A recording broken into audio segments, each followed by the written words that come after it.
अभ्या स्टेजवर गेल्यावर कसं वाटत असेल र? भ्या वाटत असेल ना? नाही, अजिबात बाचं नाही. माणसांकडे का नाही बघायचंच नाही बघ. कसं आपण जी करायला गेलो का नाही ती करायचं आणि मागे यायचं. मला तर लय भ्या वाटायला लागलंय बघा अभ्या. केवढं मोठं थिएटर आहे हे. आणि कसलं भारी भारी आहे यात सगळं. आपल्या गावचा पार आणि यात लय फरक आहे. तिथं कशी सगळी ओळखीची होती, इथं कोणच ओळखीचं नाही. बघूनच भ्या वाटायला लागलंय बघ. का निघतात लय मोठ्या बाता करीत होतात, आता काय झालं? अरे ह्याचं असंच आहे, बड्या बड्या बातान ढुंगण खातेला आता. ए तुझ्या आईचं ए आईवर कशाला जाताय? जे आहे ते तुमच्यातच घ्या की गोंधून. कशाला गोंधायचे? त्यापेक्षा भांडूच नका की. अगं या याला सांग.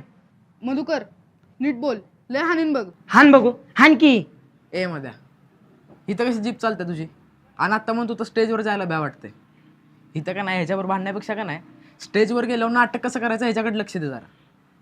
ए जावा, मला नाही करायचं तुमच्यावर नाटक.